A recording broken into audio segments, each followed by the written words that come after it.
Mesdames et messieurs, bonjour. Je suis évidemment ravi d'être une fois encore avec vous pour ce grand moment de l'année où on essaie de prendre un peu de distance. Alors, les années précédentes, on a évoqué beaucoup évidemment la digitalisation, mais on a évoqué plutôt la digitalisation de nos métiers, de nos entreprises. Ça nous a, pour certains, un peu touchés quand on a parlé d'intelligence artificielle. Et on voit que le mouvement est en marche, même si les choses n'avancent jamais aussi vite qu'on l'imagine.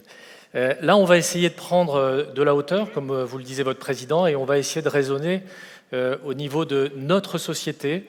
Et on va se demander si ce qu'on observe, alors en écoutant la radio, en regardant la télé, les actualités, ou plus simplement en prenant le métro, si cette montée des individualismes, on le doit vraiment aux nouvelles technologies. Est-ce que finalement, quelle société alors entre guillemets, on est en train de construire avec le digital?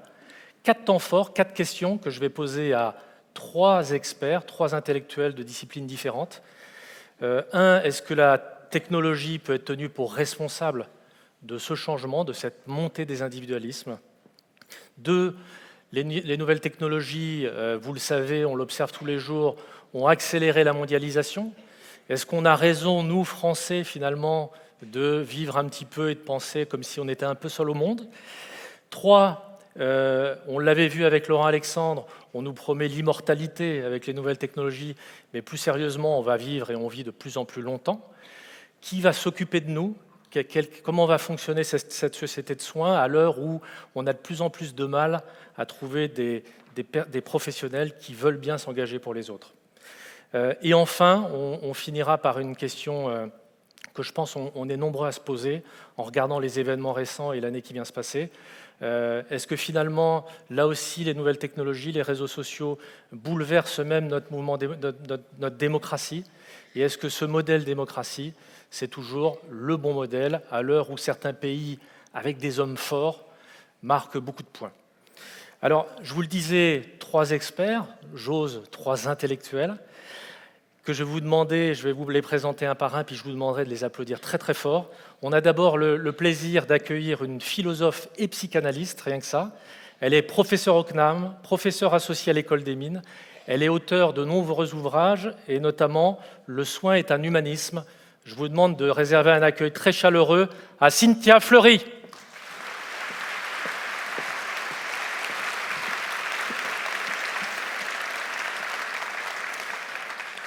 Notre deuxième intervenant est économiste, il est professeur agrégé d'économie et de gestion à l'Université de Bordeaux. Il est président fondateur de l'Institut Sapiens. Il écrit lui aussi beaucoup, et c'est à lui notamment qu'on doit la nouvelle ferme des animaux. Je vous demande là encore d'applaudir très fort Olivier Barbeau. Olivier Babot.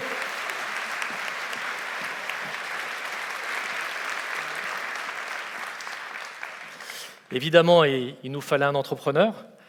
On va avoir avec nous un entrepreneur. Il est président et membre fondateur de Parrainer la croissance, cofondateur de l'Observatoire de l'ubérisation, et il trouve le temps d'écrire, et je suis sûr que vous avez entendu parler d'un de ses ouvrages, « Pourquoi votre prochain patron sera chinois ?» Denis Jacquet.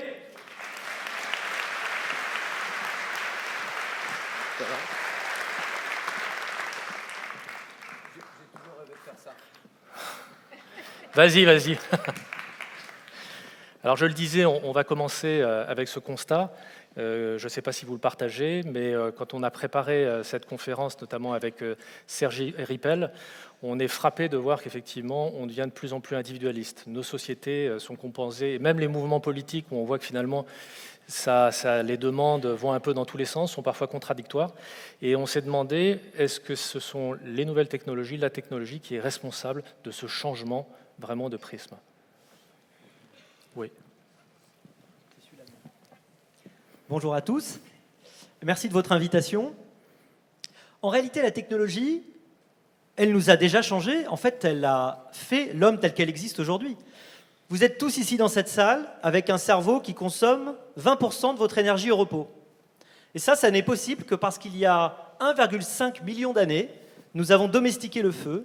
Les aliments cuits permettent à l'organisme de les ingérer avec 11 fois moins d'énergie.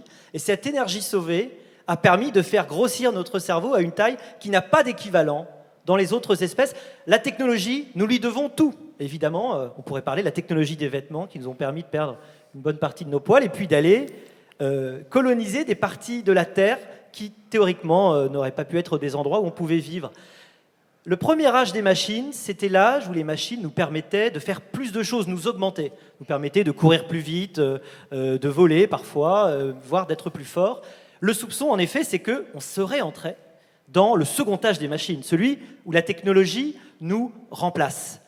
Notre grand problème, je crois que c'est un type qui s'appelle Wilson qui a dit ça, notre grand problème, c'est que nous avons un cerveau du Paléolithique, nous avons des institutions du Moyen-Âge et des technologies dignes des dieux. Et ça, c'est tout le problème du XXIe siècle, car c'est Darwin qui avait cette belle phrase « L'homme porte encore en lui la trace indélébile de son humble origine ». Et nous avons encore un cerveau qui fonctionne très très différemment de ce que les technologies nous permettent de faire. Depuis le XXIe siècle, nous sommes entrés résolument dans une économie fondée sur l'addiction. Notre cerveau est très facile à rendre addict, et nous sommes aujourd'hui tous devenus addicts aux réseaux sociaux. Les Français en moyenne scrollent chaque jour 150 mètres de réseaux sociaux. Vous savez, quand vous scrollez là, sur Twitter ou Facebook, 150 mètres, on est bien en dessous des Italiens qui font 260 mètres. On est tous devenus addicts, et la façon dont notre cerveau fonctionne est en train de changer. Ce que je veux dire, c'est que la technologie n'est pas responsable, elle accroît, elle porte à la limite cette tendance à l'individualisme qu'on avait.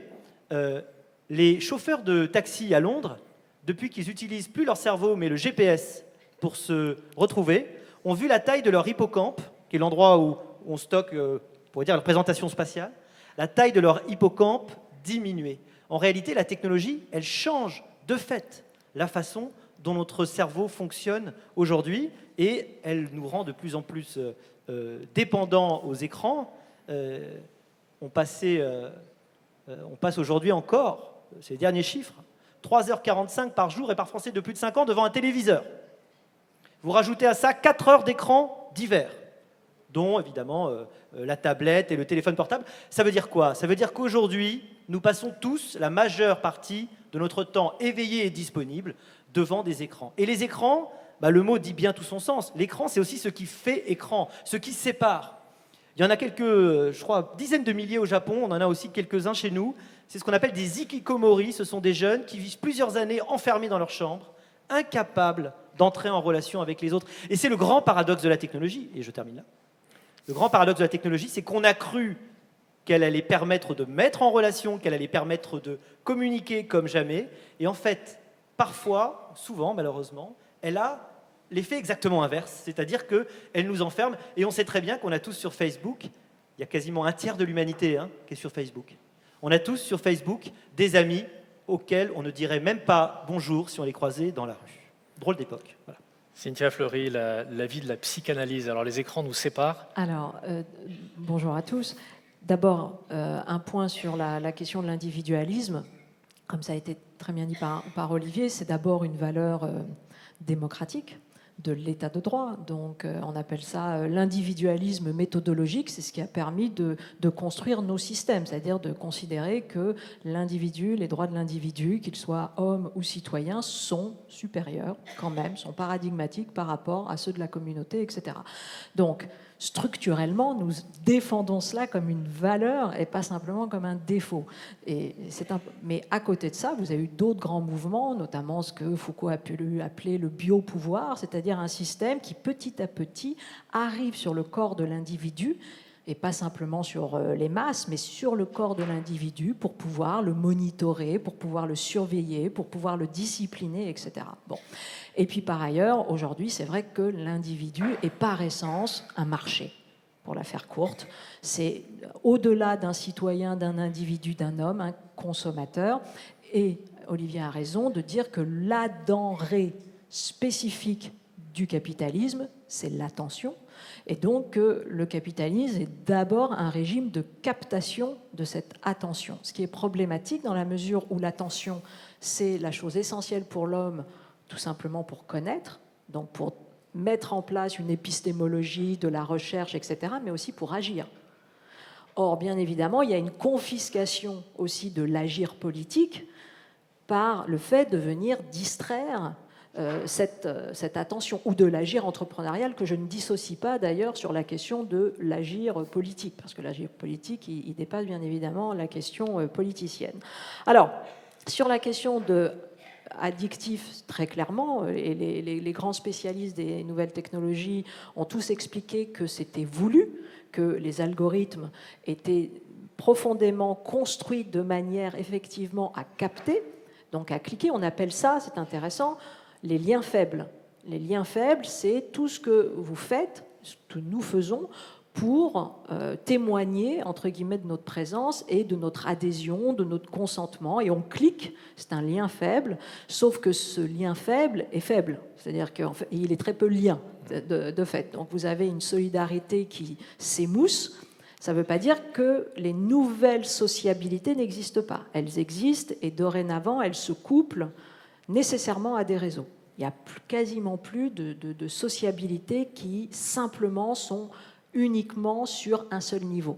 Elles s'articulent sur différents niveaux, donc ce n'est pas que problématique. Et puis vous avez aujourd'hui des travaux de gens qui travaillent non pas sur l'économie de l'attention, mais sur ce qu'on appelle l'écologie de l'attention, et qui essayent de produire demain des outils qui ne soient pas addictogènes et qui permettent de créer une attention qualitative de rapport à autrui, de rapport aux choses, et bien évidemment qui nous aide à maintenir notre hippocampe à une taille sérieuse et la plasticité de notre cerveau aussi, de manière à ce qu'il produise ce qu'il a toujours produit, c'est-à-dire de l'intelligence, etc.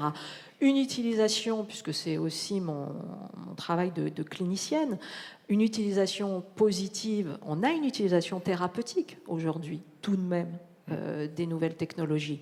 La réalité augmentée peut être utilisée pour travailler sur la question de la douleur d'un membre fantôme. La réalité augmentée peut être utilisée pour un travail de rééducation plus efficace.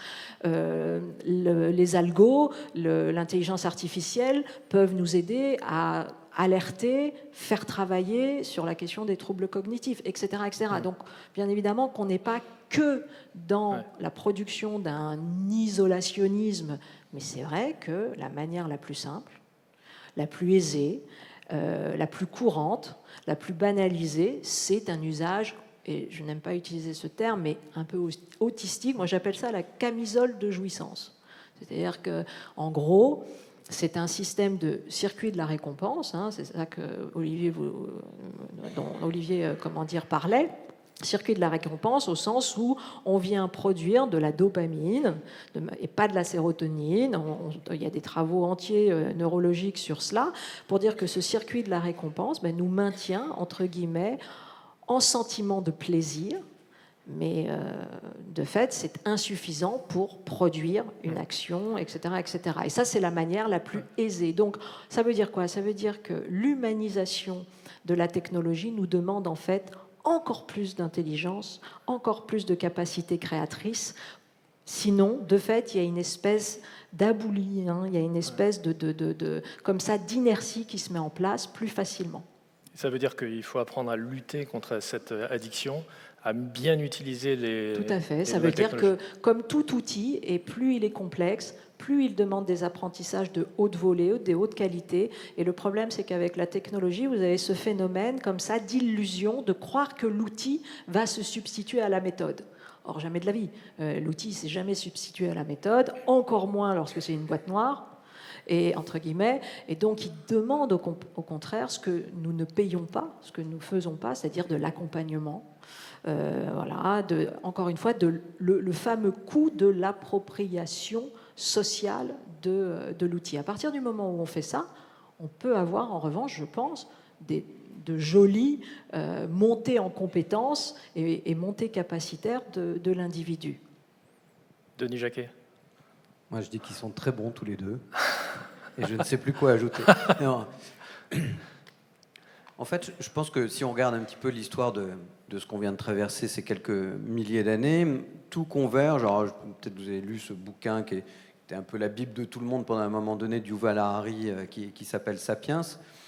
C'était amusant, effectivement, et sa théorie dans son deuxième bouquin, c'est de dire qu'on devient tellement individualiste que tout va tellement être centré sur nous qu'à la fin, notre meilleur ennemi, c'est justement nous, et qu'on va disparaître à force d'avoir voulu apparaître en permanence. Bon.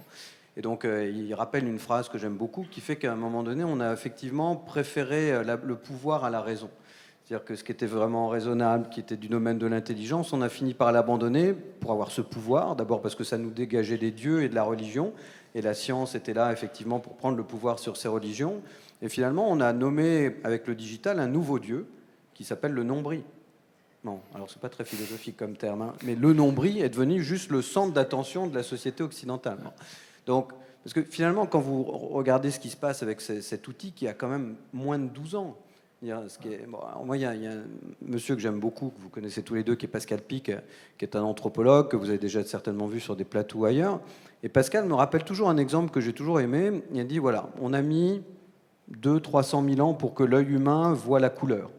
Alors, je dis peut-être des bêtises, hein, donc s'il est sur Internet, qu'il m'envoie un truc. Mais en tout cas, ça a pris du temps. Voilà. Et donc, à un moment donné, l'être humain, quand il a commencé à voir la couleur, a choisi les fruits en fonction de leur niveau de maturité. Et donc, bien évidemment, il a fait deux choses. La première, c'est qu'il a commencé à prendre des trucs beaucoup plus sucrés, parce que le fruit plus mûr, avec sa couleur, il était plus attirant, on le prenait. Hein. Et puis la deuxième chose, c'est que, je crois, en 80 ou 100 000 ans, ça a changé la totalité de la végétation. Ça a changé la totalité du tube digestif, ça a changé notre musculateur, ce qui fait des hommes d'une prestance incroyable comme moi aujourd'hui, mais parce que je mange beaucoup de sucre. Et surtout, ça a mis entre 80 et 90 000 ans à changer. Et là, en 12 ans, mais même déjà en 10 ans, cet outil a déjà transformé le cerveau humain. Deux exemples rapides, dont un qui est un peu flippant, hein, il faut l'avouer. Bon, alors l'année dernière, il y a une étude qui est sortie, qui a beaucoup fait trembler Facebook, qui a essayé d'ailleurs un petit peu de la mettre sur le côté, mais qui a fini par ressortir, qui a fait une étude sur 3 groupes différents d'adolescents, hein, puisque c'est une période très particulière du développement du cerveau humain. Ceux qui utilisaient Internet moins de 3 heures par jour, déjà on n'imagine pas qu'on puisse l'utiliser plus de 3 heures par jour, mais si, moins de 3 heures. Bon. Ceux qui étaient entre 3 et 5, et ceux qui étaient au-delà de 5. Bon. Alors évidemment, vous savez, c'est comme le glyphosate, c'est comme le truc, c'est pas du tout dangereux. Hein. De Tchernobyl, le nuage s'est arrêté en France, vous savez, parce qu'il était bloqué par la frontière, on ne sait pas laquelle. Bon. Mais néanmoins, on a observé effectivement une augmentation de 40 à 68% des dépressions lourdes et des tentatives de suicide sur ceux qui consomment plus de 5 heures par jour. Alors, sous le contrôle de Cynthia vraisemblablement, mais parce que pendant l'adolescence, se fabrique une sorte de corps gras qui développe notamment l'empathie, l'estime de soi, etc., qui n'est plus stimulé quand on est toujours sur cet outil-là, et qui fait que, abandonné, délaissé, etc., il n'est pas stimulé, il ne se développe pas, et il ne se développera a priori jamais. Ce qui veut dire qu'en fait, vous êtes en train de fabriquer des dépressifs lourds à vie. Donc, effectivement, si on veut être d'un mauvais humour, autant qu'il se suicide. Bon, comme ça, c'est terminé tout de suite, on n'en parle plus. Donc, tant que ça touche pas mes enfants, vous savez, moi, justement, puisqu'on parle d'égoïsme et d'individualisme, moi, du moment que ça touche pas ma fille. Bon.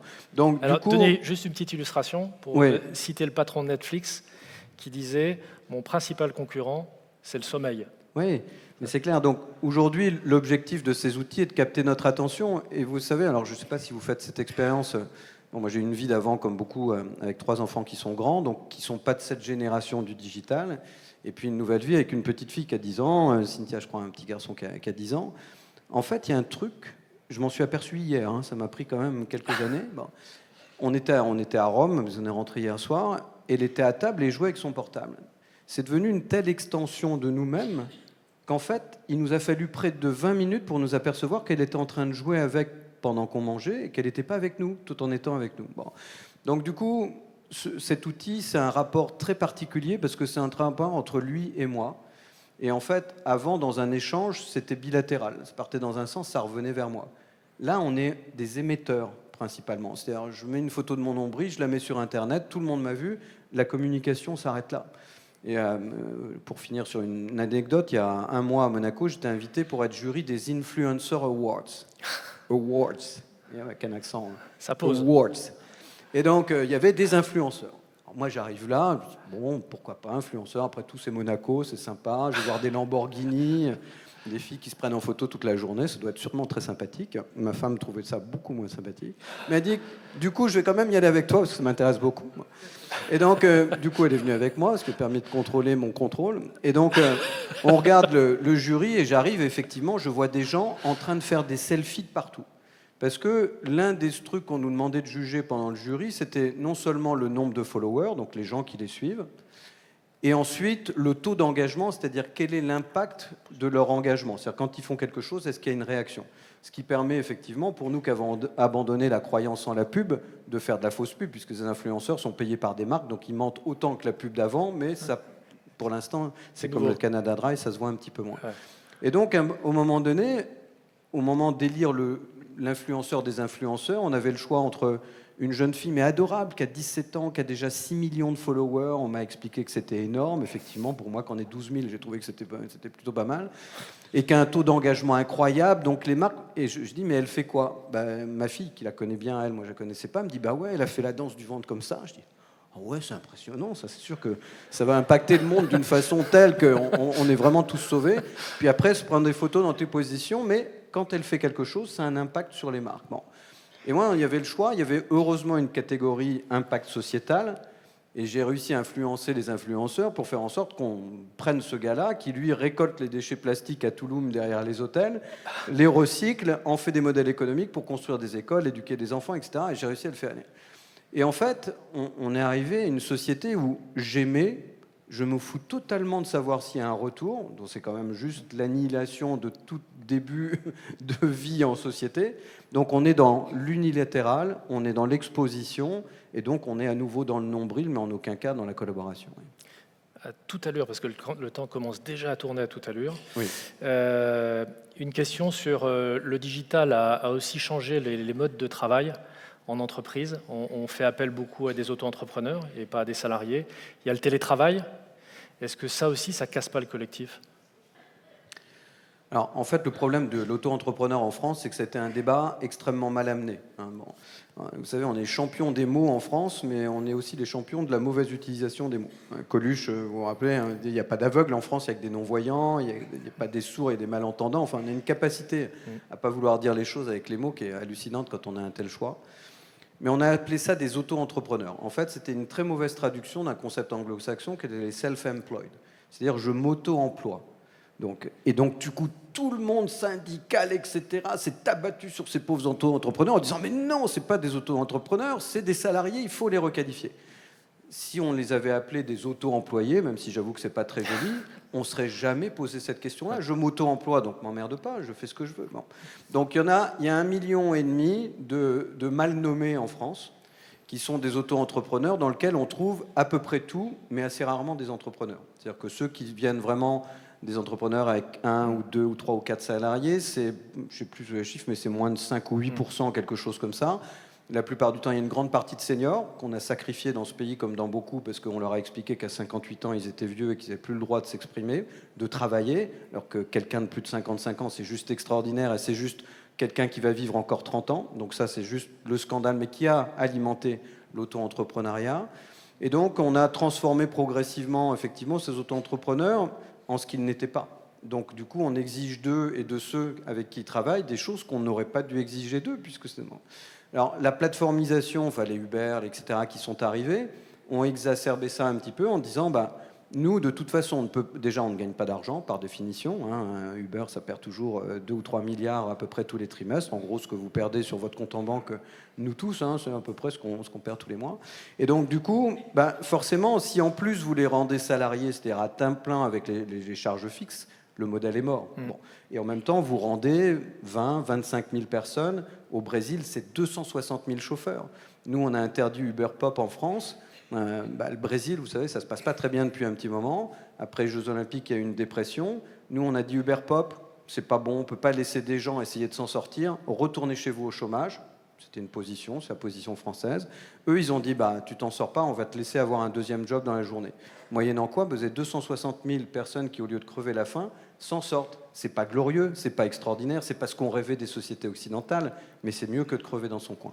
Donc du coup, on a beaucoup diabolisé ce travail-là, alors qu'en fait, On a juste à le laisser prospérer, mais en améliorant le socle social qui est derrière. Et c'est ça qu'on fait, nous, alors, du coup, avec Day One, etc. On a réussi à faire prendre cette mesure à Deliveroo il y a 3 semaines, où effectivement, ils donnent maintenant une assurance gratuite, maladie et santé. Mais le pire, c'est qu'ils le font en risque. C'est-à-dire que demain, un inspecteur du travail peut dire, ou un juge, je vous requalifie en contrat de travail. Donc, c'est de l'esclavage moderne. Ah ben, on va améliorer leur sort. Ah ben non, sinon je te punis. Donc voilà, c'est un débat très schizophrène et très difficile à avoir en France. Cynthia, un petit mot, puis on passe à la deuxième question. Oui, un petit mot. Est-ce que ces nouvelles façons de travailler ont, comment dire, détruit le collectif ?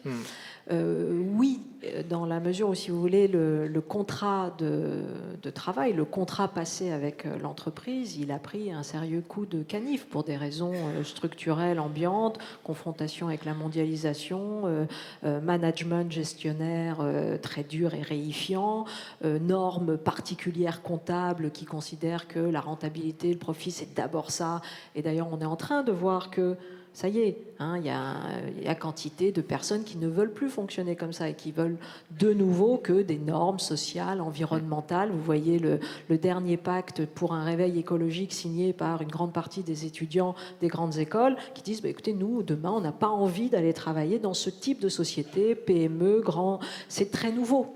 Donc, oui, il y a eu du précariat et ce précariat a fait que télémédecine ou pas télémédecine, excusez-moi, j'ai fait un télétravail, mais c'est parce qu'on a pas mal de télémédecine aussi, télétravail ou pas télétravail, de toute façon, vous avez un phénomène comme ça de délitement du collectif. Maintenant,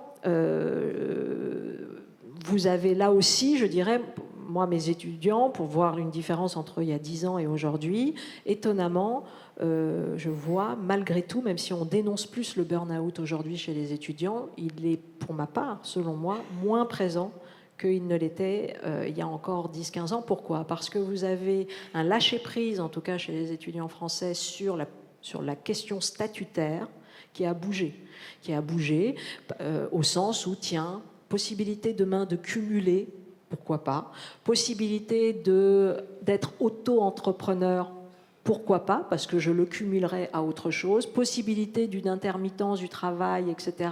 Oui, mais avec une solidarité à repenser, parce qu'il y a aussi une panique par rapport à ça. Mais si vous voulez, on voit quand même des gens qui sont prêts aujourd'hui à se dire, allez, il faut travailler différemment, on a envie de travailler différemment, mais on a aussi envie de défendre des valeurs environnementales et sociales de manière plus conséquente. Deuxième question. Nouvelle technologie, mondialisation, on pense à Amazon tout de suite. Aujourd'hui, il faut penser monde et on fait le reproche aux Français de ne pas penser monde du tout et de faire comme si et de penser comme s'ils étaient seuls au monde. C'est pour moi. Olivier ou alors Denis. Vas-y Olivier, il y a longtemps je que commence. pas parlé. Après Denis aura des trucs beaucoup plus intelligents à dire, mais pour commencer, il faut qu'on se rende compte de l'extraordinaire. On parle de mondialisation, c'est devenu un peu banal comme mot, mais il faut se rendre compte de l'extraordinaire réduction, on pourrait dire, de la taille subjective du monde. À la Révolution française, quand on a fait les départements, souvenez-vous, on a mis les chefs-lieux pour qu'on puisse, de n'importe quel endroit dans le département, les rejoindre en un jour de cheval. Souvenons-nous. Quand on voulait aller au XVIIIe siècle à Pondichéry, en Inde, c'était 1 an pour aller, 1 an pour revenir, si on revenait. Ce qui était un peu compliqué. Aujourd'hui, et à l'époque encore, au XVIIIe siècle, Paris-Marseille, 15 jours. 15 jours de déplacement. Quand Louis XIV est allé se marier, évidemment avant, lui au XVIIe, quand il allait se marier, il a mis environ 2 mois pour aller du côté d'Andal. J'étais pas invité au mariage. Et on n'était pas invité, mais on voit encore la porte pour arriver. C'était pas facile. On ne se rend pas compte de la façon dont, tout d'un coup, l'espace s'est resserré. Maintenant, évidemment, on a des containers qui sont de plus en plus gros, des porte-conteneurs qui rallient l'Asie à l'Europe. Mais surtout, on va avoir maintenant 5000 trains par an venant de Chine qui mettent 15 jours pour venir de Chine jusqu'en France. Donc ces 15 jours qui faisaient Paris-Marseille au XVIIIe siècle, aujourd'hui ce sont 15 jours pour venir de Chine. On a une accélération extraordinaire et je dirais même plus, à partir du moment où l'économie c'est devenu souvent des 0 et des 1, où beaucoup de services et de produits sont devenus des 0 et des 1, par exemple la vidéo, autrefois c'était un produit, c'était une cassette, donc il fallait la transporter physiquement. Aujourd'hui c'est des 0 et des 1, ça a été totalement numérisé, donc ça peut être envoyé sur le marché en quelques secondes, ce qui explique qu'on a une viralité d'ailleurs des consommations. Il a fallu quasiment 50 ans, je crois, au transport aérien pour avoir 50 millions d'utilisateurs. Il en a fallu seulement 19 jours pour Pokémon Go. Pokémon Go, 19 jours. Voilà, pour qu'il y ait 50 millions d'utilisateurs. Donc on a cette rapidité, cette interconnexion absolument incroyable qui fait que l'espace n'a plus du tout la même valeur. Et en même temps, c'est extrêmement paradoxal. On a cru que l'espace allait disparaître parce qu'on pouvait en permanence être en dialogue. Ça vous est peut-être arrivé avec des gens qui étaient à Los Angeles, à Pékin, comme s'ils étaient là. Évidemment, nonobstant le décalage horaire, qui est souvent problématique, vous avez l'impression qu'ils sont là, ils pourraient être dans la pièce d'à côté. Vous avez exactement le même niveau de dialogue, et parfois d'ailleurs vous dialoguez plus avec des gens qui sont à l'autre bout du monde qu'à côté. Et précisément, c'est ça l'autre paradoxe, parce que, en fait, la technologie, c'est le cimetière des évidences, le cimetière des idées préconçues, et très souvent, très, très paradoxal, ça a augmenté la valeur de l'espace, mais peut-être dans un mauvais sens, c'est-à-dire les concentrations, la nécessité d'être entre soi, la volonté d'être entre soi est de plus en plus forte. Il y a des livres extraordinaires là-dessus. Il y a un livre qui s'appelle Somewheres versus Anywheres de Goodhart, qui fait une étude sociologique en Angleterre, et il montre qu'en gros, aujourd'hui, il y a deux sociétés en Angleterre. Vous avez les gens qui sont des anywheres, c'est-à-dire des gens qui sont en fait plus proches psychologiquement, culturellement et par leur comportement de gens qui habitent dans d'autres grandes agglomérations dans le monde. Ils sont beaucoup plus proches de gens de Los Angeles, évidemment, ou à New York ou à Paris. Et puis vous avez les somewhere, c'est-à-dire des gens qui sont souvent assez... Vous savez, autrefois, le cerf, il était attaché à sa glèbe. On ne bougeait pas de sa vie, en fait. Autrefois, c'était rare de voyager, c'était réservé à des castes en fait, assez limitées de gens, quand c'était vraiment votre métier. Mais finalement, vous restiez toute votre vie au même endroit. Vous avez aussi aujourd'hui des populations qui justement sont caractérisées par cette absence de mobilité, qui vont souvent de pair avec des compétences en langue qui ne sont pas exactement les mêmes. Et l'analyse sociologique montre combien vraiment la fracture aujourd'hui de la société, elle est de ce type-là. Et il y a une autre analyse qui est faite dans un autre livre qui s'appelle Coming Apart de Murray, qui fait une analyse sur la société américaine et qui montre depuis les années 60 combien vous avez dans une société qui pourtant américaine était très homogène du fait de son histoire, aujourd'hui une différence très très grande entre pour dire la société progressiste de la côte est et de la côte ouest, et puis grosso modo le reste des États-Unis avec des gens qui ont des pratiques qui sont complètement différentes. La civilisation, on sait, elle est née dans les villes. Cette espèce d'extraordinaire foisonnement d'innovation est venue du fait qu'on était ensemble et qu'à un moment donné, la promiscuité, la proximité, ça crée cette espèce de foisonnement d'innovation. On a l'impression que la civilisation, aujourd'hui, un peu comme un trou noir qui s'effondre sur lui-même, elle est en train de mourir de ces immenses agglomérations et de cette incapacité à communiquer. Et moi, je vois dans l'opposition entre les déserts. Vous savez, c'était 1960, le géographe qui avait écrit Paris, le désert français. En fait, c'est de plus en plus vrai. Vous avez des territoires que, pourrait dire, les nouvelles technologies n'ont pas pour l'instant réussi à développer, et au contraire, des hyper-développements et des hyper-concentrations des grandes agglomérations symbolisées par l'augmentation totalement délirante du prix du mètre carré. Je veux dire qu'il faille plusieurs années d'épargne de quelqu'un qui est au SMIC, au salaire minimum, pour s'acheter un placard à Paris. Parce que c'est ça, 20 000, 30 000 euros du mètre carré, ça n'a plus de raison. Ça n'est plus en lien avec le salaire de la plupart des gens. Ça prouve que vous avez cette espèce d'hyper-effet de concentration. On pensait qu'Internet allait permettre à chacun de vivre partout en permanence. Mais c'est le contraire qui se passe. Les gens n'ont jamais autant voulu être ensemble, mettre leurs enfants dans les mêmes écoles que les autres et les séparer des autres. Ce qui fait que vous avez de plus en plus des sociétés fragmentées, balkanisées, avec des groupes qui se parlent de moins en moins. Je suis désolé, on va peut-être finir par être optimiste aujourd'hui, ouais. Mais on commence, vous savez, toujours par être un peu négatif. Denis, vous êtes entrepreneur un peu globe-trotter. Est-ce que c'est vrai que les Français raisonnent un petit peu comme ils étaient seuls au monde, ou est-ce qu'on exagère ? Bon, en fait, depuis la Seconde Guerre mondiale, on a reconstruit ce pays en lui donnant des grandes entreprises et en le fondant sur une élite qu'on a su extraire du peuple, pour en faire des gens qui... Bon, tout ça a été fait pour des raisons extrêmement légitimes. Il fallait reconstruire, on a donné un territoire à chacun. Tout ce qui est vertueux devient vicieux à force d'être caressé. Effectivement, tout ça s'est transformé en corporatisme, en huîtres qui se ferment de plus en plus. Et tant qu'il y a de l'aisance, de la croissance, tout le monde le vit plutôt bien. Quand les choses commencent à se refermer, chacune des huîtres se referme en disant « charité et réforme bien ordonnée commencent, oui, mais plutôt par les autres ». Bon. Donc, la conséquence de ça, il y en a plusieurs. Un, le fait qu'on ait choisi un régime très élitiste, ça ne veut pas dire que les autres pays n'ont pas d'école d'élite, hein. Tout le monde se bat aux États-Unis pour rentrer dans le top 10, plutôt à Harvard ou MIT que d'aller dans l'université de l'Oklahoma. Mais pas au point de faire en sorte que quand vous avez fait X, mais que vous n'êtes pas X-min, le corps des X vous rejette parce que dans l'élite de l'élite, il y a encore une élite plus élitiste et que celle-là ne doit pas parler à celle qui est juste en dessous. Donc, du coup, le français est devenu arrogant, il est perçu comme ça partout dans le monde. Le français, il se la pète, il se la raconte, il croit qu'il a tout inventé, qu'il est centre du monde. C'est 68 millions de nombrils qui pensent qu'ils sont plus forts que les 6 milliards qui restent. Bon. La deuxième chose, c'est un peu comme les enfants gâtés. Donc, moi, je suis d'un milieu très modeste, je suis un petit bled de Normandie, etc., totalement ruralisé. Mais néanmoins, j'ai été élevé comme un sale gosse. Et j'étais, d'ailleurs, je pense que je suis toujours un peu, mais néanmoins, je me suis corrigé un peu avec le temps, quand même, heureusement, maintenant. J'ai quand même près de 28 ans, donc de carrière professionnelle, pardon. Et donc, du coup, au bout d'un moment, on change. Mais moi, j'ai passé 10 ans à l'étranger, y compris, d'ailleurs, principalement dans des pays émergents, puis après aux États-Unis. Et c'est vrai que quand on a vu arriver le phénomène des gilets jaunes, moi, je l'ai analysé de deux façons. Alors, comme je vais sur les plateaux télé, j'aime bien prendre la façon un peu agressive en disant « je ne comprends pas ce mouvement parce qu'on a les pauvres les plus riches d'Europe ». Et donc, je ne sais pas de quoi ils se plaignent. Bon, mais en même temps, la réalité des choses, c'est qu'ils sont un mouvement précurseur qu'on voit partout dans le monde, qui avait commencé avec le Brexit, qui a commencé ailleurs, de pays où la capitale a oublié ses territoires. Ce que vient de dire Olivier sur les États-Unis, où moi j'ai vécu longtemps, c'est que vous avez des villes côtières et le reste meurt sur pied. Mais c'est la même chose pour la France. Donc du coup, les élites se sont concentrées à Paris, pensent que Paris est le centre du monde et ont oublié les territoires. Et là, tout à coup, il y a des gens qui sont venus le leur rappeler. Bon. Et la deuxième chose, c'est qu'on s'aperçoit qu'en fait, pourquoi on craint la mondialisation? On la craint quand on a une identité qui est en perte ou qui est en faiblesse.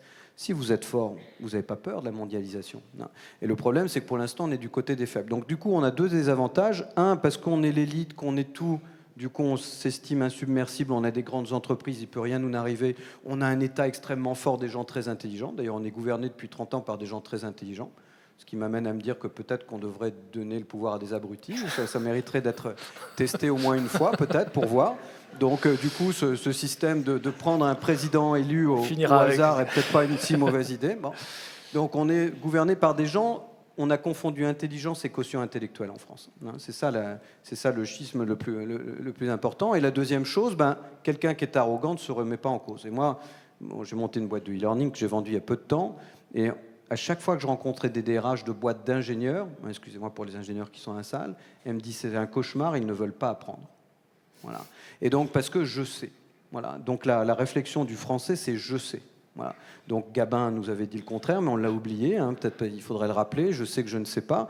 Mais ça, c'est vraiment quelque chose qui nous caractérise. Donc, quand vous avez vécu au Maroc, mais même aux États-Unis, pour la santé, on est tellement heureux en France. Tout le monde nous envie ce système. L'éducation, Barack Obama, quand il a été élu, il dit « Je suis content, ça fait 2 ans que j'ai remboursé mon emprunt étudiant et maintenant je suis président. » Fantastique, en France c'est gratuit. Donc je pense que, en enfant gâté, on oublie ce qu'on a, et c'était le côté que je ne mettais pas dans les gilets jaunes, on est extrêmement bien aidé, extrêmement soutenu, c'est plus facile, c'est dur de dire ça, d'être pauvre en France que n'importe où ailleurs dans le monde. Bon. Et de l'autre côté, on a une arrogance telle qu'on n'est pas prêt à se remettre en cause à un moment où la remise en cause est nécessaire, non pas pour abandonner sur tous les terrains, pour inventer un autre modèle. Cynthia. Oui. Ah.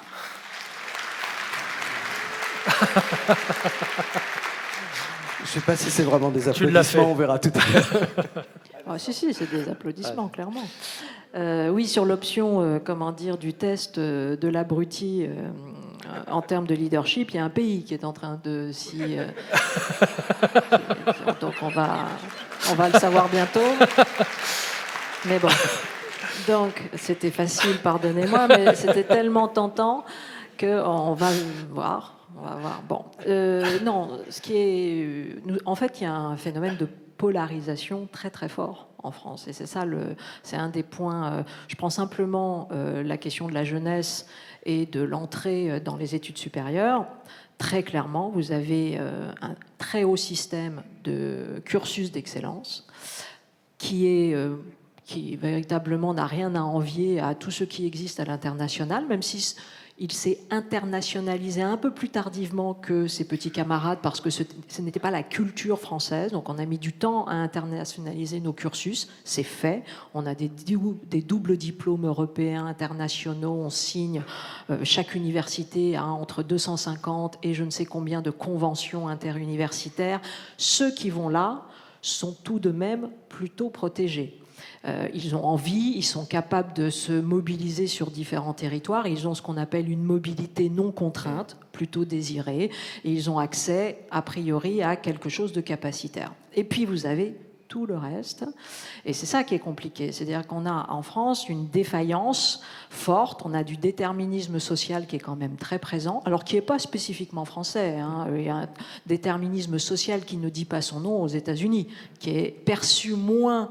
Pourquoi ? Parce que le rapport à l'État, le rapport au dû n'est pas le même, le rapport à l'État-providence français n'est pas le même que le rapport à l'État-providence américain. Et vous avez en France ce que Marc Abélès appelait le fétichisme de l'État comme grand garant. Et ça a été aussi, je dirais, quelque chose de fantastique d'une certaine manière. Mais nous ne sommes plus là. On est dans un État, hélas, touché par des problèmes de solvabilité, de légitimité, même d'efficacité, etc. Donc aujourd'hui, on a ce shift à mettre en place sur des cursus d'excellence qui doivent se démultiplier, qui ne doivent pas être qu'une seule version de l'excellence. L'intelligence, ce n'est pas effectivement que le quotient logico-mathématique. L'intelligence, c'est la main, c'est le spatial, c'est la musique, c'est les arts. On le dit souvent, mais on est encore dans des approches très condescendantes sur d'autres types de compétences, alors que, sincèrement, elles sont absolument déterminantes à l'étranger. Et puis, autre grande faiblesse, je le dis, parce que c'est tellement terrible de voir la France encore dans cette histoire de protection déficitaire de la langue. Oui, il faut défendre le français. Oui, il faut que nos enfants soient bilingues. C'est bilingue au minimum. C'est-à-dire qu'aujourd'hui, je ne comprends même pas, dans un pays qui se revendique européen, que le bilinguisme national ne soit pas obligatoire.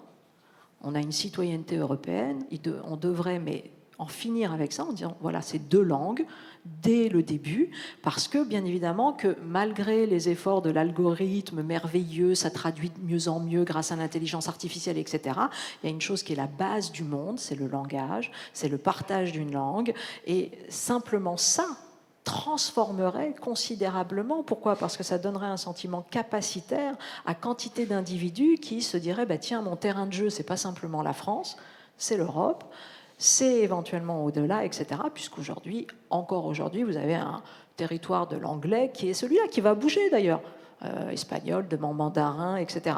Et ça, vous avez une faiblesse qui fait que ce déterminisme social se renforce. Pourquoi ? Parce que qui a volé le ballon, entre guillemets, du bilinguisme ? C'est les écoles privées. Il n'y a pas une école privée digne de ce nom qui aujourd'hui ne propose pas simplement ça dans les classes de maternelle. On sait, si vous voulez, pour travailler avec les neurologues, qu'il faut faire descendre l'apprentissage des langues sur le petit âge. On le sait, le spectre auditif se bloque à partir de l'âge de 8 ans. On commence les langues à 11 ans.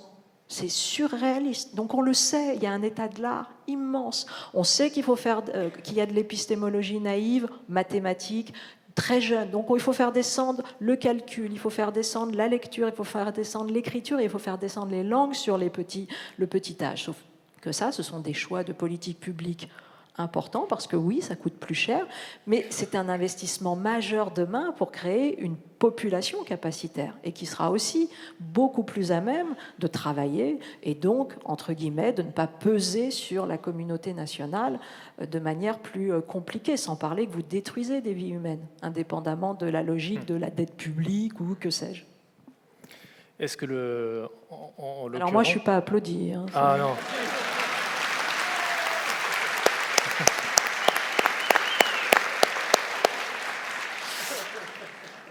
Le nec plus ultra de plus en plus, c'est de produire très proche du lieu de consommation. Aujourd'hui, on affine un fromage dans Paris intramuros avec un fromage qui a été fait avec un lait produit à 30 km.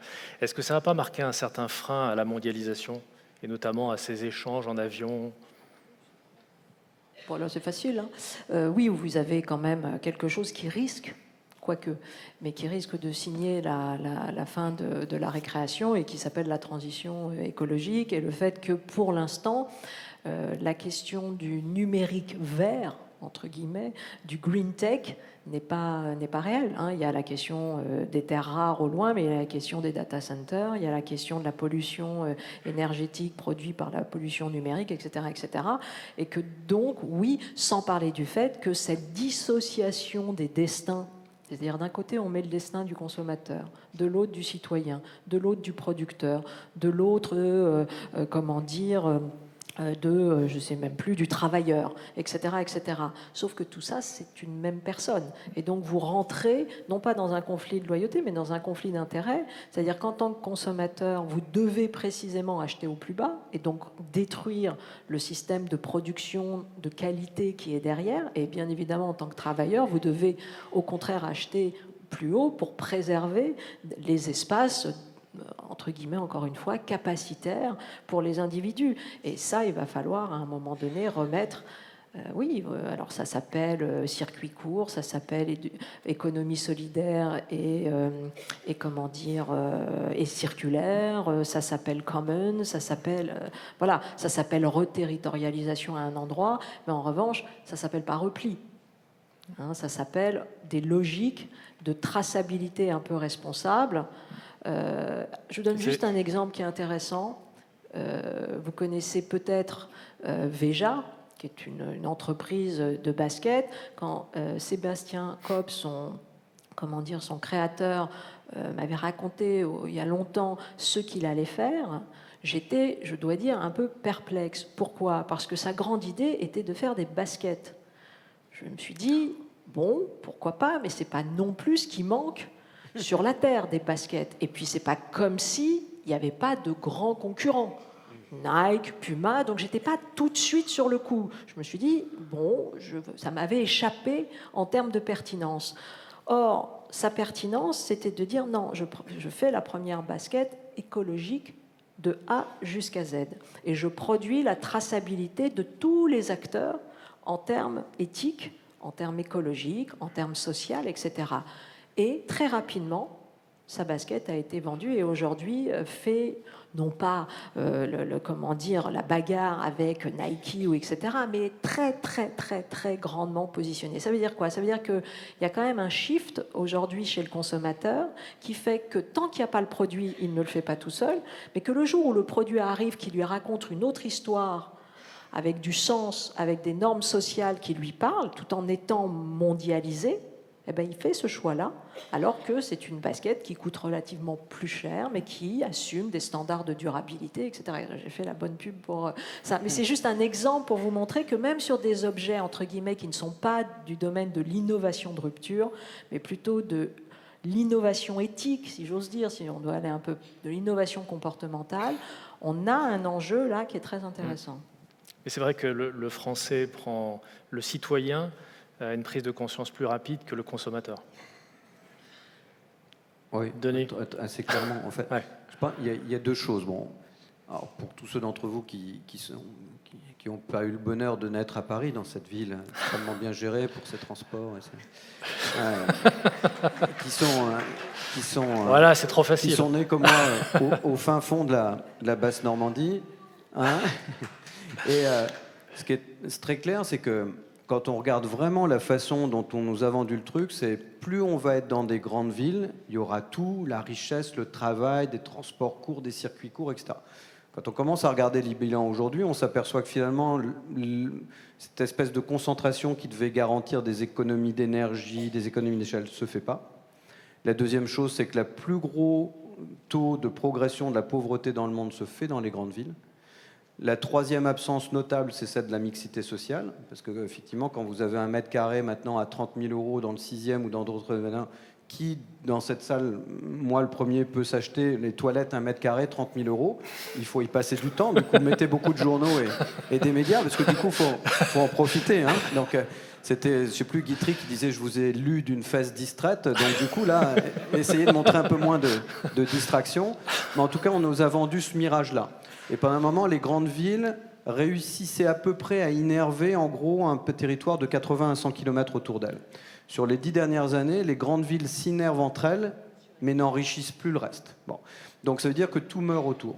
Donc, alors qu'en réalité, si on regarde bien aujourd'hui les choses, et on peut revenir sur l'auto-entrepreneuriat, les indépendants, beaucoup de professions ont commencé à se dire, tiens, je suis codeur, je suis programmeur, je suis graphiste, etc. Je vais arrêter de vivre à Paris, je vais aller vivre à 100, à 150, à 200 km. Je vais vivre dans une petite ville moyenne, l'air est plus pur, les trajets sont moins compliqués, enfin, quand en tout cas on les laisse circuler. On a effectivement tout un tas d'avantages qu'on peut retrouver, et ces territoires, si on continue comme ça, ils seront vides. Donc on ne va quand même pas nous expliquer qu'à un moment donné, tout va se concentrer sur 15% du territoire et 85% va mourir sur pied. Donc c'est l'occasion de réinventer des choses fantastiques grâce aux technologies pour redonner ce pouvoir. Mais encore faut-il, c'était où, Bourg-en-Bresse, ou je ne sais plus où j'étais l'autre jour, Brive-la-Gaillarde. Brive-la-Gaillarde, je découvrais pour la première fois, de l'aéroport jusqu'à l'arrivée à Brive-la-Gaillarde, il y a eu 20 minutes sur 30 minutes de mon trajet où j'avais même pas de réseau téléphonique. Donc si vous voulez, les technologies, avant qu'elles arrivent à Brive-la-Gaillarde et que ça revitalise le territoire, il va se passer du temps. Donc, sauf que demain, avec des imprimantes 3D, sauf que demain, avec des tentatives de nouvelles communautés, sauf que demain, tout ce qu'on pourrait faire grâce aux technologies ne peut arriver que si on investit massivement non plus dans les grandes villes, mais dans les territoires. Et quand je vois, c'est pas si longtemps, moi je me souviens après la guerre, mon grand-père livrait du charbon, quand je vois comment ils ont trimé, crevé, de me dire qu'ils sont crevés la peau pour qu'on les laisse crever aujourd'hui, c'est juste inadmissible. Bon, on est bien d'accord. Donc les technologies, oui, mais pour tous. Et donc ça veut dire qu'il faut maintenant réinvestir sur les territoires, parce que c'est pas juste une affaire économique, c'est une affaire humaine. Les territoires, c'est pas des choses, c'est des gens. Et donc ça, c'est vraiment l'opportunité qu'on a, c'est on se dote d'une vision et on dit cette vision, c'est elle qui doit dicter les technologies. Et on doit dire à ces technologies, va me recréer de la richesse là où il y a des humains. Et on va aussi retrouver peut-être la vertu du travail, mais un travail différent, puisqu'on parle beaucoup d'archéologie aujourd'hui ou de paléontologie. N'oublions pas, il y a quoi, 300 000 ans, on était encore des chasseurs-cueilleurs, on vivait dans des communautés de quoi, 50, 60 personnes. Ça ne veut pas dire que les gens s'aimaient, mais ils étaient complémentaires. Et on trouve ça dans nos petites et moyennes entreprises. Pourquoi il y a autant de boîtes de 50 personnes en France? C'est pas uniquement à cause des seuils, des effets de seuil, etc. Parfois. C'est qu'on est resté encore très néandertalien dans une certaine version. C'est-à-dire, on est fait, et on s'en rappelle, pour vivre dans des communautés où on connaît les gens, où il y a une relation. Ça ne veut pas dire à nouveau qu'on s'aime, ça veut dire qu'on est capable, entre gens différents, de faire quelque chose en commun. Et c'est ça qui est intéressant. Donc il va falloir réinjecter ça partout avec la technologie, et ça va être, pour moi, le sens des technologies. On trouvera ce sens à partir du moment où l'humain sera le fil conducteur de l'aboutissement ultime de cette utilisation. Alors, autre sujet humain, avec ces nouvelles technologies, on va vivre plus longtemps, on vit de plus en plus longtemps. On va avoir besoin, toute une population va avoir besoin de soins. Et on s'aperçoit aujourd'hui que les personnes qui vont dispenser ces soins sont de moins en moins motivées. On voit les aspirations à devenir mère, être soignant, etc. Cynthia Fleury, comment ça va se passer? Comment on anticipe que ça se passera? Aujourd'hui, c'est une situation, c'est vrai, très compliquée, puisqu'il y a un phénomène de grande disqualification, en fait, de ces services-là qui sont absolument déterminants. Je veux dire que la grande nouvelle et bonne nouvelle, c'est l'allongement de la vie.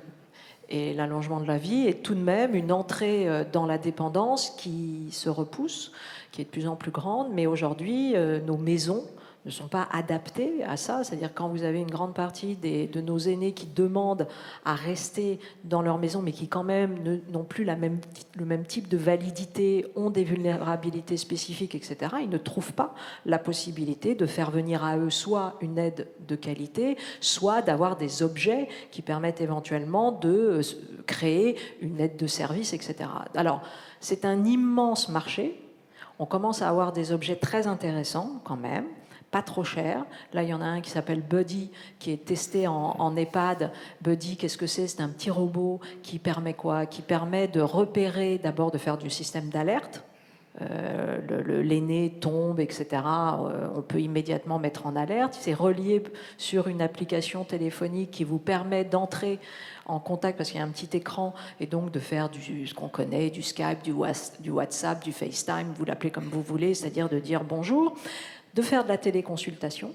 Donc ça aussi c'est important. Donc de permettre quoi? De permettre de la réassurance. On sait que le niveau de stress chez les aînés C'est logique, puisqu'il y a un sentiment de finitude beaucoup plus proche et beaucoup plus haut. Donc, on peut, ne serait-ce que par de la réassurance et de la téléconsultation, baisser grandement ce niveau de stress, parce que, de fait, il n'y a pas nécessairement toujours besoin de produire, voilà, le fait d'aller à l'hôpital, etc., etc.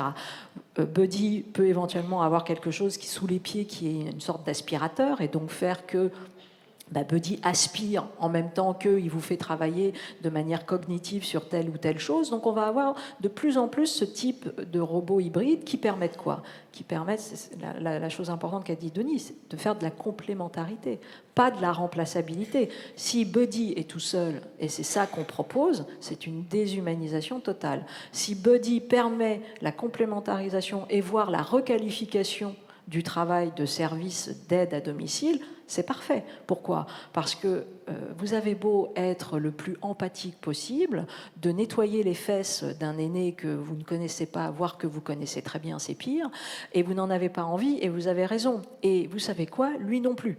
Donc, il y a une montée en humanisation qui peut très bien passer par un robot qui tout d'un coup se saisit d'un travail sur l'intime, et qui permet précisément à l'aîné de dire moi j'ai un sentiment de préservation de ma pudeur, j'ai pas à me mettre tout nu devant je ne sais qui, et en même temps il faut quand même que je me nettoie. Et oui, si demain un exosquelette peut m'aider, me tenir, me réassurer, etc., oui. Et en revanche, l'aide à domicile, tout simplement, je discuterai avec lui, je pourrais parler, je pourrais faire des choses, etc. Donc on voit que tout cet univers-là, de la domotique, de la robotique élaborée, etc., de l'intelligence artificielle qui accompagne nos aînés, c'est absolument déterminant. Ce n'est pas encore le cas aujourd'hui. C'est un problème d'investissement, c'est un problème d'innovation, c'est un problème de recherche. Tout est là. Donc c'est là où on peut être entre guillemets positif, dans le sens où en plus les Français ont une école de la robotique, ont une école du care, du soin tout à fait conséquente, etc. Nous avons quand même des grandes politiques publiques d'aide, mais avec, on le voit, le 14 novembre encore, vous aviez tous les services publics du monde de la santé qui défilaient, et donc il y a une raréfaction des moyens aussi très forte, alors que c'est le destin commun demain le plus banal. Olivier, un petit mot.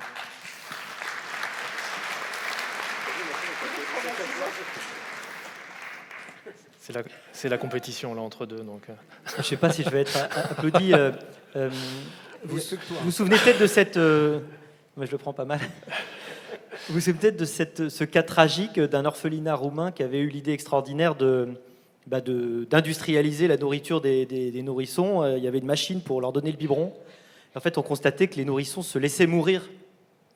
Parce que quand ils n'avaient pas de rapport avec des humains, être nourris ne suffisait pas. Et je crois que ce qui pose, c'est évidemment... Ah oui, on peut l'applaudir. Il est en retard.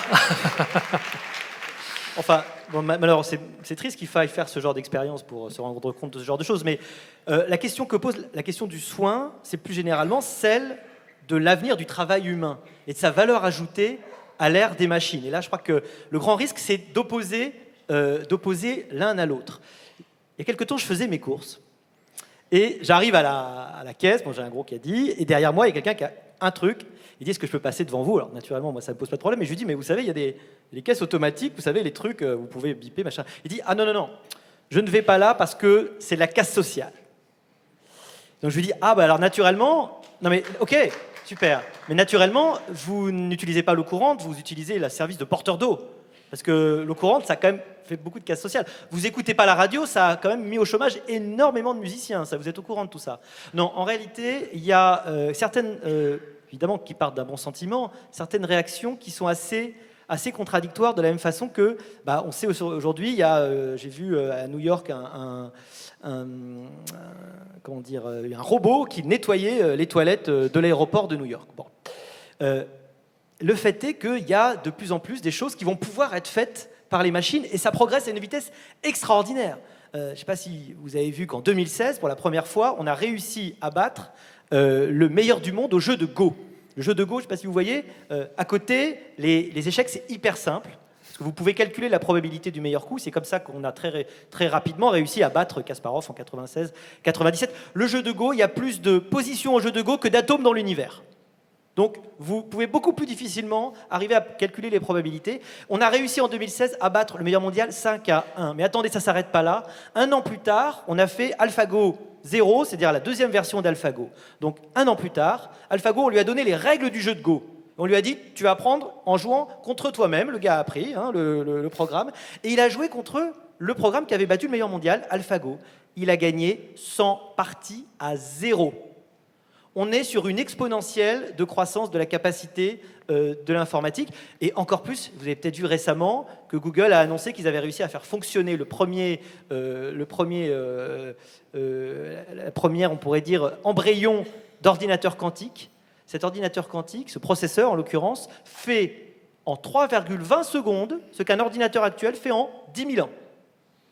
Vous voyez ce que c'est, l'exponentielle, c'est quand ça commence à monter très très rapidement, de façon quasiment verticale. On est sur cette exponentielle. Mais la bonne nouvelle, parce qu'on va commencer quand même, comme il nous reste 15 minutes, à être hyper positif, la bonne nouvelle, c'est qu'en fait, l'intelligence artificielle, appelons-la maintenant comme ça, mais pour moi ça reste de l'informatique, reste extrêmement limitée, extrêmement en silo, extrêmement incapable de faire tant de choses que l'homme va continuer à faire. Le management, le travail en équipe, la capacité d'empathie, empathie, ça veut dire souffrir avec. Toutes ces choses extraordinaires qui font que nous avons pour longtemps des atouts à faire valoir, encore faut-il que nous sachions les développer. Je crois qu'on a sans doute 2 grands piliers encore dans nos capacités que la machine n'aura pas pendant extrêmement longtemps. Le premier pilier, c'est ce que j'appellerais la curiosité. Mais la curiosité au sens étymologique. On a oublié que le mot curiosité au sens étymologique, c'est prendre soin d'eux. D'ailleurs, d'où la cure, d'en avoir cure. C'est prendre soin d'eux, c'est s'intéresser à, donc c'est s'intéresser aussi à l'autre, c'est s'intéresser au savoir, c'est être ouvert au savoir. Et c'est vrai qu'on peut regretter que notre système, que notre éducation nationale, malheureusement, ait trop peu cette capacité. Vous savez, on prête cette phrase à Montaigne, et peut-être apocryphe, mais enfin, c'est l'idée qu'il a dit, éduquer, ça n'est pas remplir un vase, c'est allumer un feu. Alors, Johnny arrivait peut-être à allumer le feu, mais en tout cas, l'éducation nationale, beaucoup moins, malheureusement. On estime qu'on va apprendre des trucs à un moment donné. On nous apprend que c'est du savoir descendant et on ne nous apprend pas à devenir vraiment curieux, c'est-à-dire intéressé du monde extérieur. Et le deuxième grand pilier qui nous reste extraordinairement, c'est l'intelligence. Mais là encore, au sens étymologique, interlegere. La meilleure image pour expliquer ce que c'est que l'intelligence qu'on a tous, c'est celle du bouquet de fleurs. Vous avez un parterre de fleurs, vous allez en cueillir certaines, vous n'allez pas en prendre d'autres. Et la capacité à discriminer le savoir, elle devient fondamentale à une époque de datanami, de tsunami de données extraordinaires. Vous avez tout à un clic de souris, l'intégralité du savoir du monde. Le vrai savoir aujourd'hui typiquement humain, c'est justement celui de la sélection, celui de la discrimination de l'information.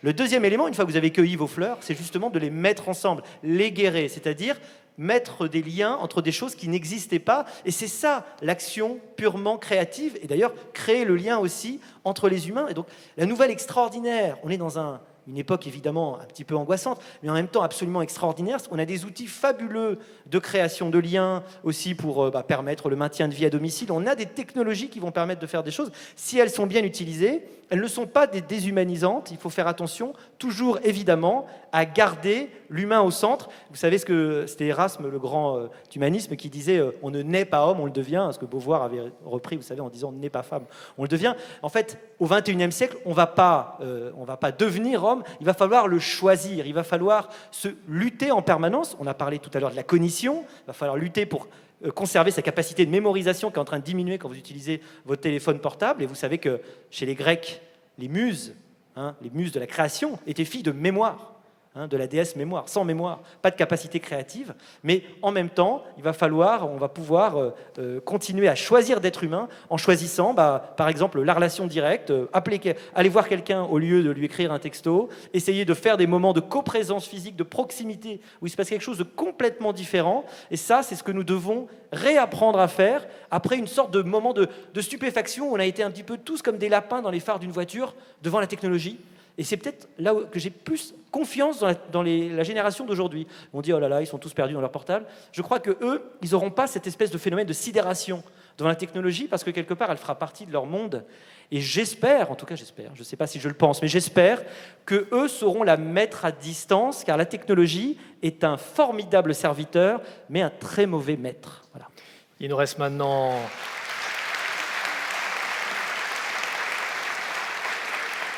Il nous reste 10 minutes pour évoquer un sujet extrêmement important. La technologie, les réseaux sociaux, on l'a vu, et vous l'avez évoqué déjà, ont eu aussi un impact fort sur certaines élections.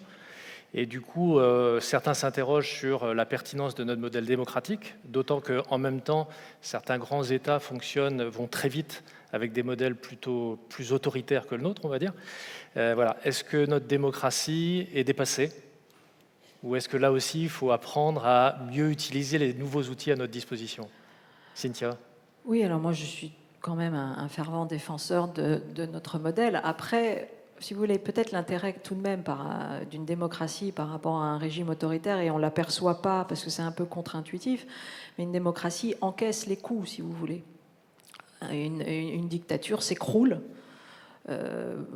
La réalité, c'est que la crise, les moments de crise, les moments d'illégitimité de la démocratie sont intrinsèques au parcours démocratique lui-même. Et donc c'est désagréable, mais je dirais que cette condition déceptive de la démocratie, elle est substantielle à la démocratie. Et je pense qu'on payerait cher, notamment en termes de liberté publique et individuelle, le prix de la soi-disant non-déception qui n'existe pas. Bon, alors cela dit, on peut améliorer plusieurs choses. On peut améliorer la représentativité de la représentation. C'est-à-dire, en gros, on est d'accord pour dire que la représentation est un bon système, mais qu'il faut plus de parité, il faut plus de diversité, il faut plus de société civile, il faut moins de cumul, etc., etc. Il faut plus de scientifiques dans l'hémicycle, enfin, que sais-je, il faut plus d'intergénérationnel. Et ça, on améliore la représentativité de la représentation. Bon, après, on peut dire qu'on n'est plus d'accord avec la représentation et qu'on n'a pas à être représenté. Et là, on commence à ouvrir un peu la boîte de Pandore, parce qu'en fait, toute participation est de la représentation déguisée. Et donc, il faut toujours faire attention, parce que la participation amène à soi est faussement inclusive. C'est-à-dire, elle amène à soi ceux qui sont déjà les plus à même d'aller vers ce type de représentation. Ils ont du temps pour le faire, ils ont de la compétence, ils crient fort, etc., etc. Ils ont des intérêts à défendre.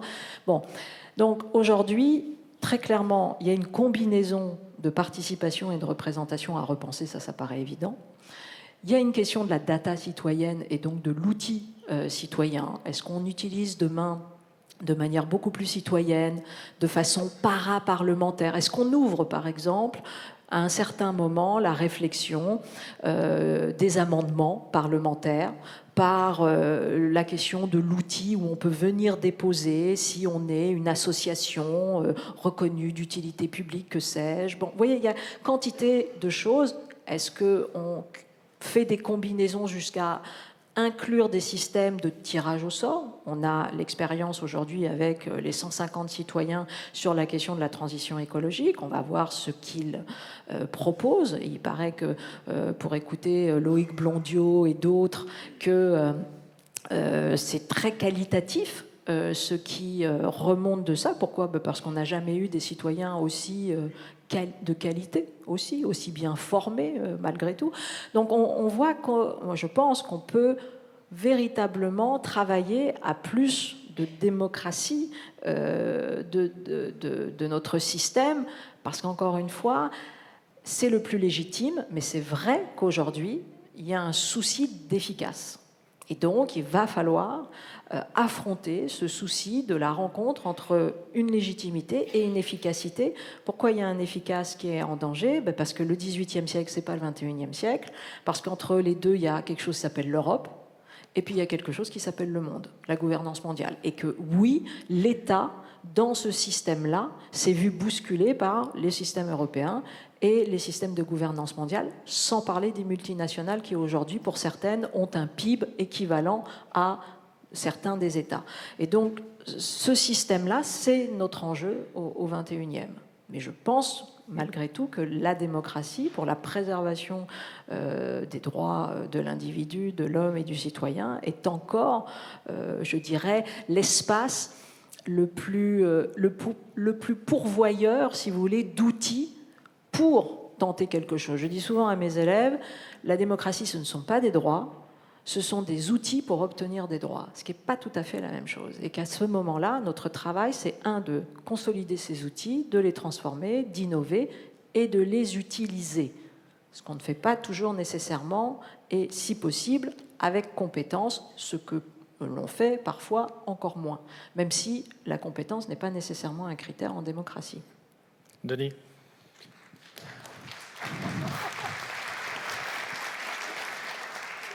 Bon. Alors, ne nous méprenons pas, je ne suis pas devenu autoritariste, mais j'observe 2-3 petites choses. La première, et ça reboucle bien avec votre question du début, qui était sur comment dérivent nos sociétés occidentales du fait d'un individualisme forcené. Je pense qu'on a fini par nous faire croire que l'expression totalement brouhahatique, désordonnée, anarchique de l'expression individuelle était une forme de démocratie. C'est du bruit, c'est pas de la démocratie. Le fait qu'on donne l'illusion aux gens que parce qu'ils peuvent descendre dans la rue, ils sont en démocratie, est pour moi juste une supercherie totale. Bon. Donc, la première chose, c'est que j'aimerais savoir de quelle démocratie on parle. Je ne pense pas qu'aujourd'hui, j'ai déjà dit plein de fois, mais je ne pense pas que la France soit encore en démocratie. Alors elle en a les apparences, c'est comme le Canada Dry, mais regardez bien plusieurs choses. Moi, il y a 25 ans, quand j'ai réussi à sortir un peu de mon bled rural, parce que j'avais la chance d'être bon à l'école, de faire une prépa, de rentrer dans une grande école, à l'époque, il y avait encore... Bon, je n'ai pas fait de statistiques à l'époque, mais je dirais qu'au moins 20% de gens comme moi, issus de milieux plutôt modestes, et qui arrivaient à rentrer. Quand je regarde vraiment aujourd'hui les promos d'HEC, puisque moi j'ai fait HEC, franchement, pour trouver quelqu'un qui me ressemble à l'époque, il faut vraiment le chercher. Alors, un peu de bourse, un peu d'admission parallèle, etc., parce qu'il faut quand même faire un peu propre sur soi. Mais honnêtement, vous regardez Normal Sup, c'est 92% de fils de profs, etc. On reproduit les élites qui reproduisent les élites qui maintenant trustent. Donc le déterminisme dont Toto parlait aujourd'hui passe par l'école, qui était un des frontispices, ça se dit, de la démocratie, en tout cas un des outils de la République, éventuellement de la démocratie. Ça ne marche plus. La deuxième chose, vous et moi, si on a voté, on a élu des gens. Normalement, c'est eux qui gouvernent. Bon, qui est-ce qui gouverne dans ce pays ? Un peu caricatural, c'est Bercy. C'est la haute administration qui est en plus inamovible. C'est qu'elle a le droit d'être con pour l'éternité et on a le droit de rien y faire au nom de la préservation, de l'autonomie, de l'indépendance, etc. Donc aujourd'hui, quand une administration a compris que dans les 30 dernières années, les 20 dernières années, en moyenne, un ministre restait 18 mois, a bien compris que le pouvoir résidait chez elle. Et donc aujourd'hui, vous pensez que vous avez élu des gens qui vous gouvernent, vous êtes gouverné par des gens que vous n'avez pas élus. Ce n'est pas une démocratie. On parlait en coulisses tout de suite de ce qu'on a le droit de dire ou pas aujourd'hui à la télé ou dans la radio. Essayez aujourd'hui, moi je ne suis pas particulièrement un grand fan de Zemmour, mais il ne me gêne pas, il me gêne, je m'en fous. Le principal, c'est qu'il exprime son avis. Et franchement, je ne comprends pas pourquoi on se pose la question de savoir si lui, on devrait l'interdire d'antenne quand on continue à nous asséner un type aussi puant qu'Edwy Plenel. Bon. Donc, très honnêtement, aujourd'hui, il y a ce qu'on a le droit de dire ou... ce qu'on a le droit de dire ou pas de dire. C'est pas une démocratie. Donc, dans une démocratie, chacun doit avoir le droit d'exprimer ce qu'il a à dire, quel que soit, qu'on soit d'accord ou pas. C'est juste tout le propre de la démocratie. Donc, je pense que voilà, il y a des choses qu'on doit re-questionner. C'est-à-dire, c'est quoi la démocratie ? Est-ce que c'est une promesse ou c'est un contenu ? Et malheureusement, aujourd'hui, j'observe que pourquoi on a 12% de plus de dictatures dans le monde aujourd'hui ? C'est qu'il y a quand même quelque chose qui ne va plus. Bon.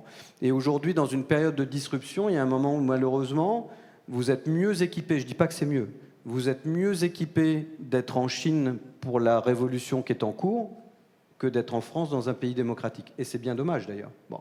Parce qu'à un moment donné, à force d'écouter chacun, on ne fait plus rien. Et donc, ce qu'on est en train de faire, c'est de sacrifier l'avenir des Français pour une apparence de démocratie qui n'en est plus une réelle.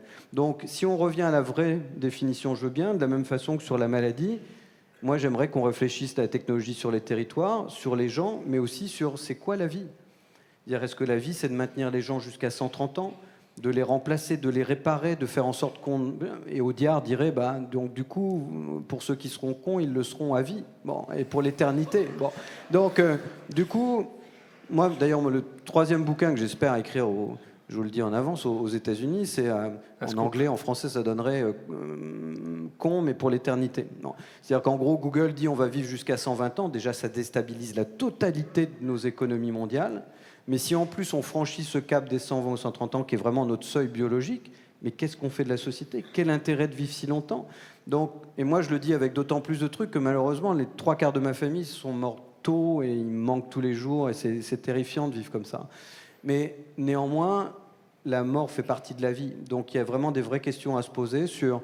Moi, ma femme est africaine, elle n'imagine pas un instant ses aînés ne pas vivre à ses côtés. C'est quelque chose que la société occidentale a tué. Donc maintenant, on se dit, pourquoi on ne leur file pas des robots? La question, c'est peut-être, est-ce qu'on avait le droit d'abandonner nos aînés? C'est la première question qu'on devrait peut-être se poser. La deuxième, c'est on doit vivre plus longtemps pour être égoïste et individualiste ou pour bâtir une société dans laquelle on vit ensemble? Donc je pense qu'il y a beaucoup de questions fondamentales qu'on ne se pose pas, qu'on ferait bien de se reposer avant de remettre la société en route vers une démocratie qui porterait en elle un certain nombre de ces messages très forts. Ça sera le mot de la fin.